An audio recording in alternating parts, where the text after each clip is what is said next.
नमस्कार, बहुत स्वागत है आपका। धनतेरस के दिन बहुत सारे प्रयोग किए जाते हैं। आज हम एक ऐसे पौधे के बारे में बताएंगे जो न सिर्फ तंत्र क्रियाओं में प्रयोग होता है, बल्कि अगर इसको धनतेरस के दिन लाकर सिद्ध कर लें तो धन की प्राप्ति तो होती है, शत्रु भी शांत रहते हैं, और जो बाधाएं हैं, भाग्य को किसी ने बांध दिया है, तंत्र मंत्र प्रयोग किया है आपके ऊपर, उनसे भी मुक्ति मिलती है। आज हम बात करेंगे अपामार्ग की, जिसको हम लठजीरा भी कहते हैं। आपके आसपास अभी जैसे कि बारिश के मौसम में ये पौधा आपको ज़्यादा दिखेगा, और इस पौधे का पहचान ये है कि जब आप इसके पास से गुजरेंगे ना, तो इसके जो फल है वो आपके वस्त्र से, कपड़े से चिपक जाते हैं। आपने देखा होगा, कहीं आप सफ़र कर रहे होंगे, कभी बचपन से लेकर अभी तक आपके साथ ऐसा जरूर हुआ होगा, कुछ ना कुछ आपके कपड़े में चिपक गया है। तो ये जो चिपकता है ना, इसको लठजीरा कहते हैं। लठजीरा का आयुर्वेद में महत्व है, और ये एक तरह से तंत्र क्रियाओं में भी इसका प्रयोग होता है। इसके बहुत सारे फायदे हैं, तो पहले चलिए शुरुआत करते हैं। जैसे कि इसका जो जड़ होता है, लेकिन याद रखिए, जब भी कोई पौधा का जड़ आप यूज करते हैं तो उसको पहले एक दिन पहले निमंत्रण देकर आइए, अपना परिचय दीजिए, जल दीजिए, और फिर उनको कहिए हम आपको लेने आएंगे, और फिर अगले दिन जाकर लाइए। अब जैसे कि आप लाकर इसको घर में स्टोर करके भी रख सकते हैं थोड़ा सा। तो अब जैसे किसी महिला को प्रसव में पीड़ा हो रहा है, बहुत परेशान है, तब इस जड़ को कमर में बांध दीजिए। देखिए 10 मिनट के अंदर नॉर्मल हो जाएगा सब कुछ। इसके बाद इस जड़ को निकाल कर आप कहीं मिट्टी में दबा दें। इसका जो बीज होता है ना, जो लठजीरा है, इसका बीज का अगर आप पहले ज़माने में ऋषि महात्मा लोग जब ध्यान करते थे, पूजा पाठ करते थे, तो बीज का खीर बनाकर खाते थे, ताकि उनका भूख प्यास सब मिट जाए और वो आराम से अपनी साधना कर सके। तो इसके बीज को अगर खीर में डालकर खाया जाए तो जो ज़्यादा भूख लगने की समस्या है वो भी समाप्त होती है, इससे मोटापा कम होता है।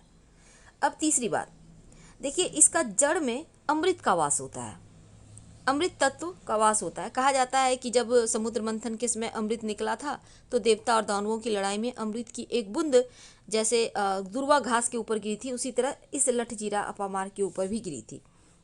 तो इस अमृतवास जड़ को अगर आप इसका दातुन करते हैं, कि ब्रश करते हैं, दांत धोते हैं लगातार कुछ दिनों तक, तो आपकी वाणी में सिद्धि आ जाती है, यानी कि आप जो बोलेंगे वो सच होगा।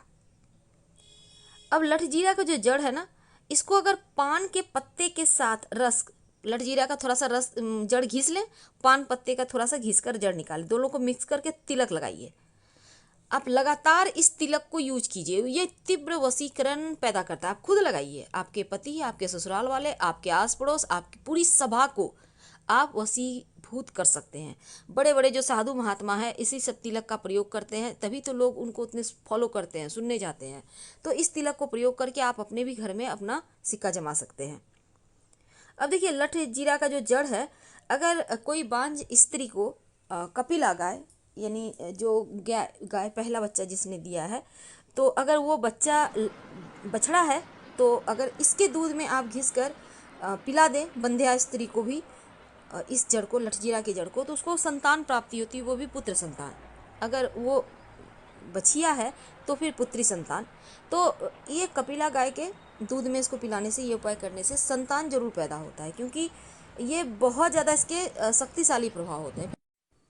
भगवान श्री कृष्ण को सबसे ज़्यादा प्रिय है ये पुष्प, और वैसे तो कई कथाओं में उल्लेख मिलता है कि भगवान श्री कृष्ण वैजयंती की माला धारण करते थे।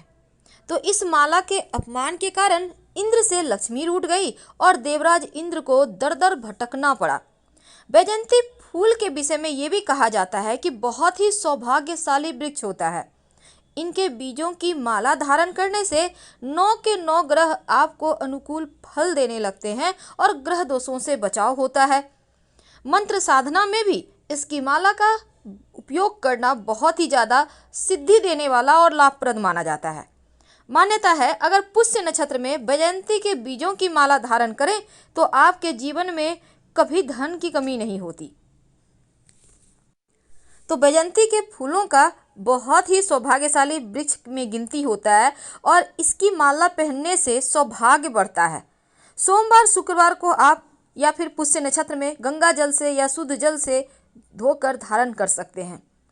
अगर वैजयंती के बीजों की माला से भगवान विष्णु या सूर्यदेव की उपासना करें तो ग्रहों के दुष्प्रभाव से मुक्ति मिलती है, शनि के दोष समाप्त हो जाते हैं और इसको धारण करने से लक्ष्मी प्रसन्न रहती है। प्रतिदिन अगर आप इस माला से मंत्र जप करते हैं तो आत्मविश्वास बढ़ता है, धन प्राप्ति के मार्ग बनने लगते हैं, मान सम्मान बढ़ता है, मानसिक शांति मिलती है, हर कार्य में व्यक्ति सफलता पाता है। अगर पुष्य नक्षत्र में वैजयंती के बीजों की माला धारण करें तो ये सर्व मनोकामनाओं को पूर्ण भी करता है।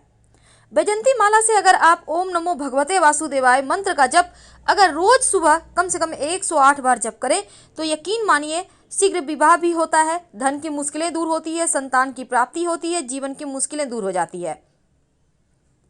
वैजयंती माला की एक कथा आती है कि इंद्र ने अहंकारवश वैजयंती माला का अपमान कर दिया था। परिणाम स्वरूप महालक्ष्मी उनसे रूठ गई और उन्हें दर दर की ठोकरें खाना पड़ा।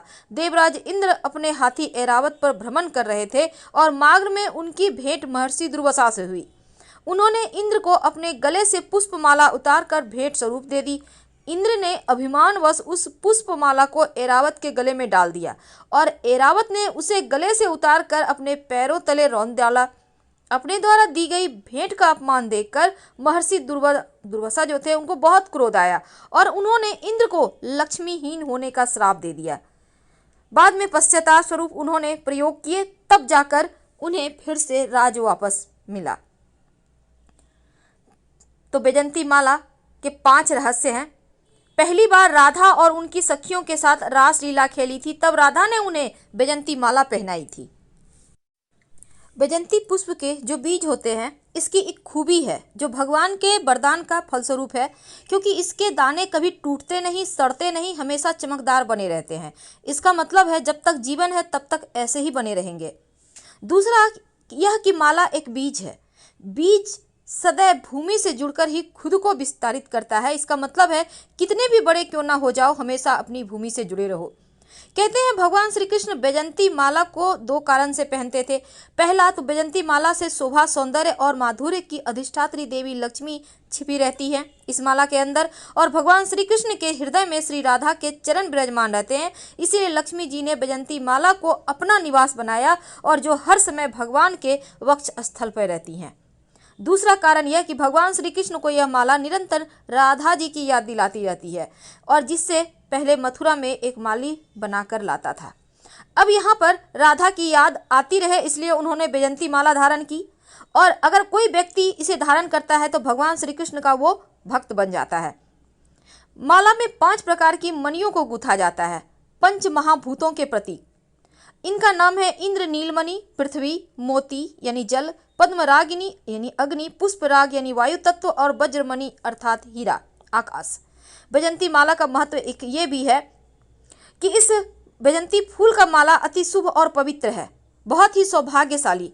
इनकी माला पहनने से सौभाग्य भी बढ़ता है और माला को आप किसी भी दिन पहन सकते हैं। वैसे सोमवार और शुक्रवार हो तो अति उत्तम, तो सम्मान भी बढ़ेगा, शांति भी मिलेगी। अगर आप नियमित रूप से वैजयंती पुष्प भगवान श्री कृष्ण को अर्पित करते हैं तो जीवन में अन्न धन वस्त्र की कमी कभी नहीं होगी। दिन दूनी रात चौगुनी आप तरक्की करते जाएंगे।